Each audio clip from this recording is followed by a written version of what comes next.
Hi, my name is Thor. I'm the coach of the EU Overwatch Contenders Team Sheer Cold.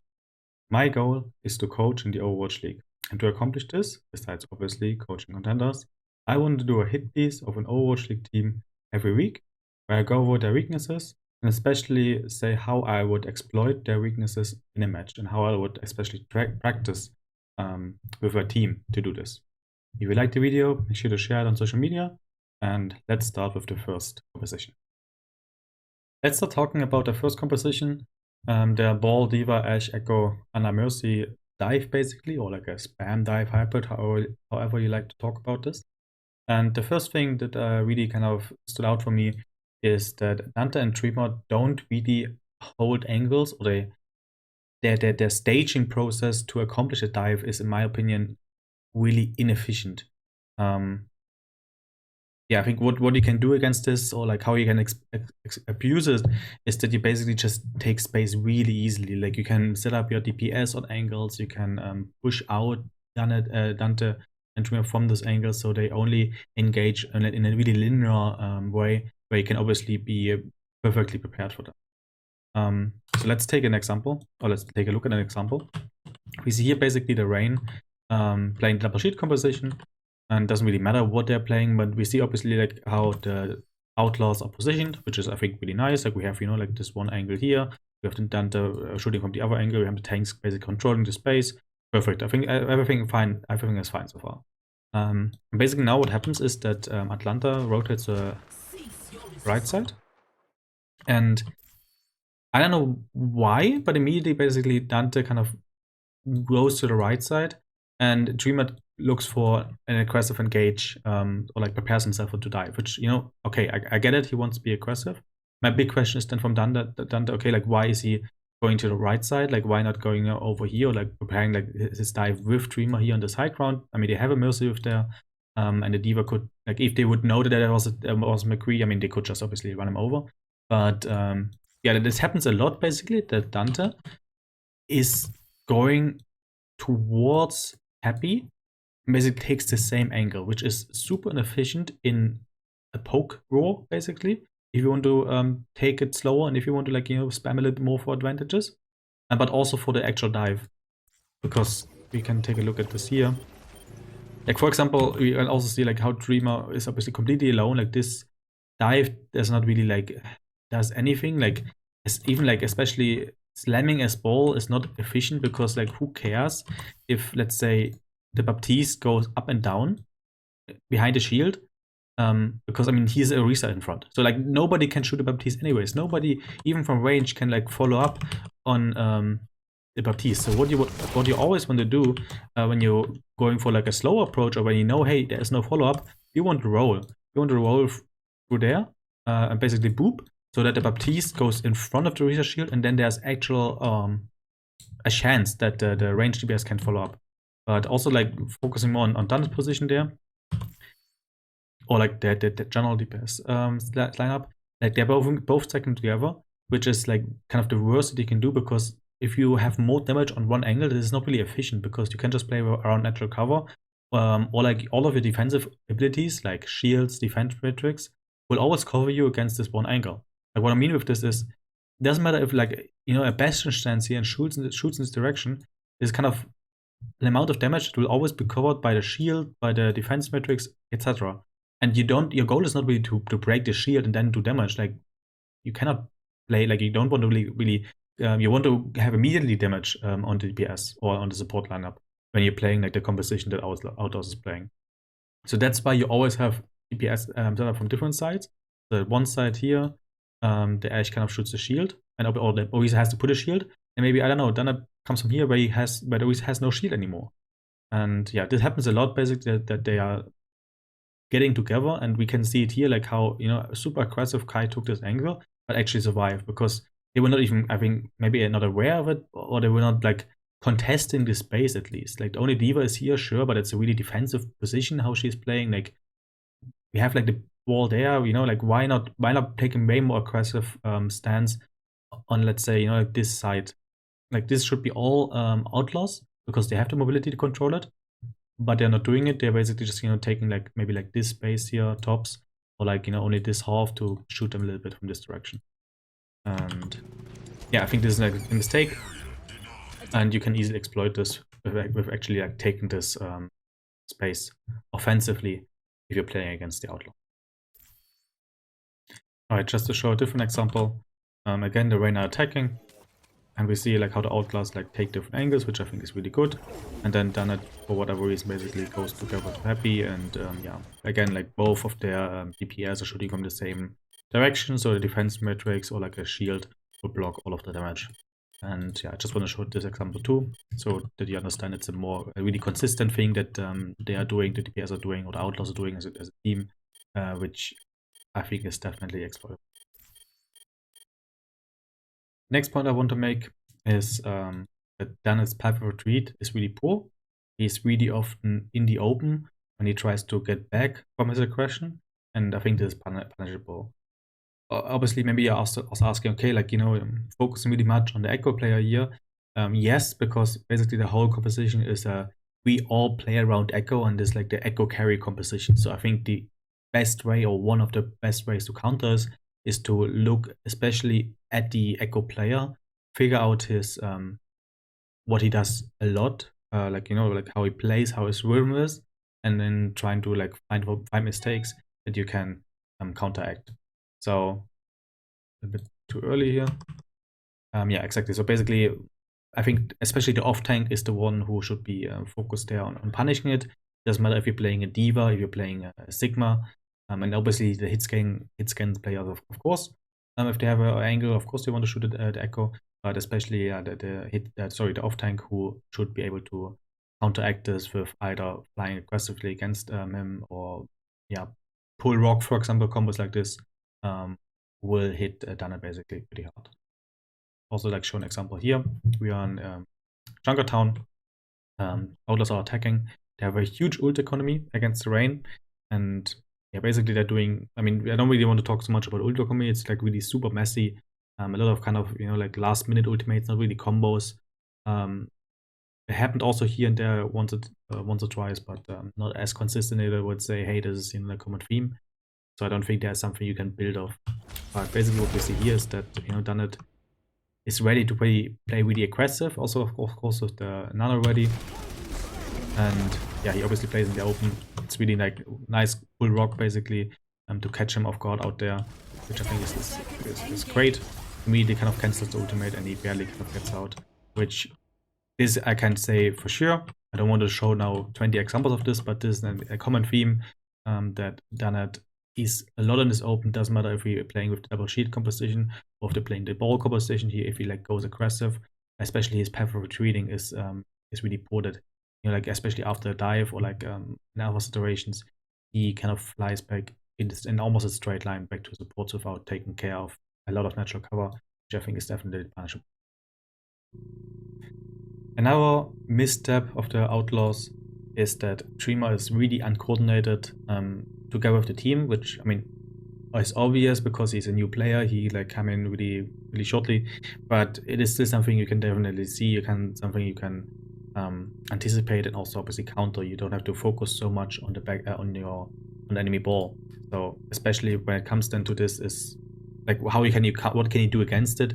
It's basically the peeling priority needs to be adjusted. That the ball is really not a threat. I mean, he never is really the threat. The threat comes from the DPS, but especially the Diva player should look for the Echo instead of playing against the ball. I just want to show some examples here of this, of how Dreamer is playing a little bit uncoordinated.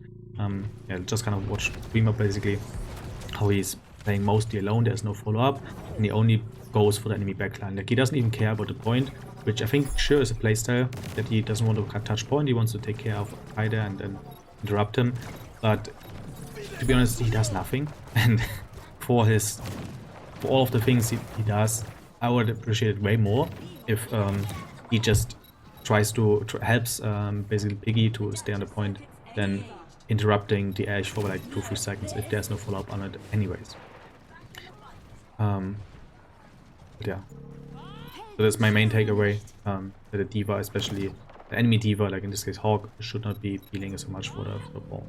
Let's actually take a look at this mistake. where I feel like you can see this really well.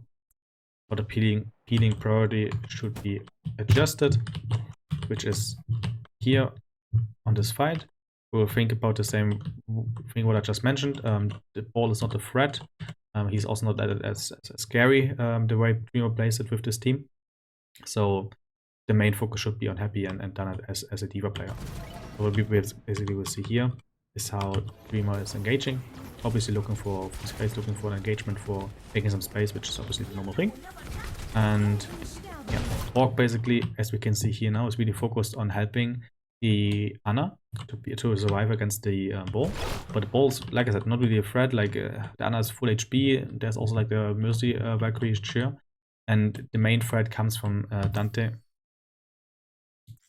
And sorry, from Dante and from Happy on the back. And this is actually where the D.Va wants to be, because yeah, if there would be a defense Patrick here on the Echo, she would survive this against the Ashe. And here the ball is almost already out. Ana is full HP, which, like I said, I don't think was really necessary from the D.Va to do. So yeah, basically how to avoid this, or what can we do against uncoordinated ball player? We basically just ignore him. We mostly just ignore him and focus really stronger on Dante when he tries to take the space that Dreamer creates. And the last pattern I want to mention when it comes to their aggressive ball dive composition, it is that, I mean, also more like an obvious thing, but I just want to like mention it here, is that obviously whenever when they have Nano or Copy ready, they're going, they will go aggressive with an aggressive Echo and dive in. And especially how Dante plays this is that he uses his Echo Copy as a second life. He goes in super aggressive with all of cooldowns, and then like Nanos, copies whoever there is, like if it's Baptiste and Ana and like Winston, like anybody, and yeah, uses it this way instead of like going aggressive and I don't know, always looking for the monkey or something like this, which is just something you can obviously like play around or like plan around. If you know, okay, they have Nano, if they have Copy, they will go aggressive 100%. They will not play it slow. Let's come to the second composition that they're playing, or that they were playing. It is the Genji Echo Monkey Dive. And they basically have only one or maybe like two major pattern that I see, which are like big ones. Why I also think the Outlaws are not really good when it comes to this composition. And the first one is that there's almost no staging process when it comes to the dive, which I think is really easy to abuse if you just like take the space that the Outlaws is giving you. They will not they're not countering it, and you can put your backline so far behind. Like I don't know, they always could just go straight mid and jump in. That's, yeah, I feel like it's really I do not have words to describe it. I do not see a reason why they're doing this. Because obviously, like as we all know, just like repeatedly quick, dive always has these three stages. We scout for the target we want to dive, then we stage there so that everybody can reach this target, and then we kind of dive and we make sure that we all there at the same time. And I think the scouting and diving like works. I think the target selection is also okay, but the stage process is just not happening. So just to take a look at one example here, where the Outlaws they even have like a Genji plate almost, but yeah, they're going aggressive, and we see how Dreamer is basically just jumping in without any, like, he just basically also engaged in the tanks here. Then obviously like ultimates happen, and I don't really want to focus on this, but there's no reason to. Like why going main and immediately kind of jump into especially into the tanks? Why not like look for a position to get on the high ground? For example, he could maybe even like, you know, the team could maybe like take a rotation here on the high ground first. Of course, there is the Ashe and the Echo damaging, but like we have an Echo Mercy on our own. Like we can, you know, also countermeasure this. We have like defense metrics. Not like they will kill us there. Of course, we will not win the spam fight, but we can for sure take the high ground. So we basically completely can ignore the tanks that are down here, especially the Ana, because the Ana from this position on the high ground can actually contribute and heal. One other option would be, you know, the DPS position themselves a little bit better. The Echo, the Mercy, sorry, the Echo Mercy take an angle on the left side. Genji maybe goes behind and then stage some there, so they can all basically reach this target. And the Monkey maybe like, you know, goes for like a defensive dive here, or like I don't know, just on the high corner, then makes this dive. Like it's really like I don't understand why the Outlaws repeatedly, not only once, like repeatedly only do this really basic. I go mid, I just kind of jump in instead of doing it properly and like taking the time, taking the space. And I also want to this is basically the second approach, which I think happens a lot, which kind of plays into the same thing. To be fair, which just do it like this. Basically, is that Grim's position is very it's just very poor. Like I don't know how to describe it. It's very poor, and I think you can so easily block his LOS or like counter pressure him if there is a dive happening. And if you just take a look at Crimson here, it's like it's the first dive basically that they're doing where they actually have the DPS up a little bit better. But yeah, like Crimson is always standing here for main, and he has like no LOS in the dive whatsoever. Like he nanos the monkey, and then he's like basically AFK for the whole fight because the positioning is so poor. Like what does he want to hear from me? Like he gets attacked from the Richter, like and he's completely like out of the fight. Like here again, there's a shield, nicely, but I mean that's it. Like and then he's dead. So why not? You know, like why not making like, giving him some time, help him to make a rotation here, the high ground, playing from the high ground for example, or like anywhere else where he can get more impact. And this is also like a really constant thing of the whole time when they play this composition that Crimson is just kind of playing back, not preparing for, like not thinking about, okay, where does he need to have impact?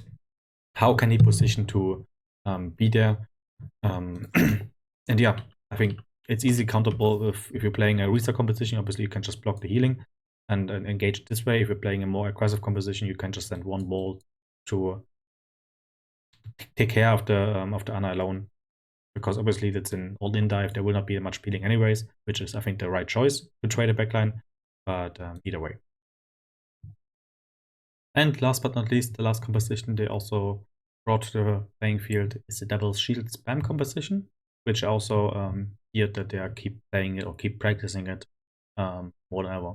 And especially because they keep practicing, they keep improving. I mean, obviously, I'm pretty sure they will solve a lot of pattern, especially when it comes to the ult usage. So I wasn't like mentioning it too much. It also had that happen that often.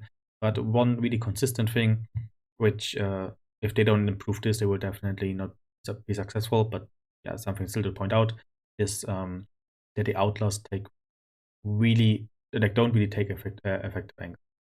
And I mean, how can you like what can you do? Okay, if the enemy team doesn't take angles to play against you, you just kind of play a rush composition like a faster style and just run them down, which exactly happened. Like if you just watch the whole Mayhem game, basically they got run over because they're not effective when it comes to taking angles. They're not forcing out a lot of cooldowns before the rush composition is at their core, so they cannot win a fight there. And yeah, the Mayhem basically just run them over. To show some examples, also here maybe from the Against the Rain, just I mean, like I said, there are multiple examples. I just show some of them on Junkertown, where we can see Outlaws. I think they won the first fight. They have all the space in the world, and the positions they choose are these ones. And we can already see how basically the whole backline is together in one spot. As only a Sigma here and there's a Risa. Okay, I mean obviously somebody has to push point, but why putting your most damage dealers like the Echo, Mercy, and obviously the Hanzo, and also the potential threat from Ana all in one place? Like if there's one defense matrix here from how can eat all of the damage, can eat the right clicks, can eat the arrows, the nade, everything will get eaten from this position. Like you know, obviously, okay, didn't happen, yeah, which is a mistake, but it's like the easiest thing to do because he only has to look in this wrong direction. Like there will be a wall. Don't even think there needs to be a wall because there's only one Sigma. But yeah, why not, you know, putting for example, the Hanzo here in the open space where he's like super comfortable. The Echo can fly here around, and the Sigma can maybe protect the Hanzo a little bit more. The Ana, you can like, I don't know, put it here. To like have this threat, maybe Hanzo even like taking a little bit longer sideline. Like they will not run him down. They can also not stay here and just break shields against the Hanzo Sigma. So this is completely fine. They will not break the shield with this amount of damage, because obviously they will die first, getting attacked from so many angles. So yeah, I think it's something that Outlaws are doing really poorly, and they're also getting punished for it a lot of times, like as we saw in the Mayhem game especially. Let's take a look at another example, which is on second point, where the Outlaws again have basically all the space in the world. and they decide to kind of prepare themselves in position like this. You can already see like how clumped up they are, which is just completely unnecessary. Nobody takes the left side, and yeah, they get easily also destroyed with this. So to just show another example, because like I said, there's so many, and I want to really like show it also on defense, where obviously you have space to set up the composition. I think here they do it better. I think I like this way more to set up. So I don't want to be that critical on this spot. Obviously, I have their own way to play it with the brick, which wouldn't be my choice. But I mean, obviously, they are like really smart players still. They have amazing coaching staff, so of course they have a plan around this. Not just because I don't understand it doesn't mean it's not great. But yeah, I would definitely like also like put Echo here, like put somebody. Like I would like that he to use this side a little bit more, put pressure from here, because again we have like a lot of players that kind of shoot from the same angle into this one direction against double shield, which is not really the way to go. Like the Rain has such an easy time to just take this angle, and then just kind of shoot them here, or like have pressure from all three sides, which Outlaws cannot match. I would like that that the Outlaws kind of use this angle a little bit more. I guess here was definitely a plan around this with the brick. I assume didn't really work out, but yeah, I think this is one of my major criticisms when it comes to double shield composition. All right, and with this, I also kind of went over the whole composition, all the things that I said. I hope you liked this video. I hope it was helpful. Please make sure to share it. And yeah, we see us next week with the next hit piece on another Overwatch League team. Until then, see you and goodbye.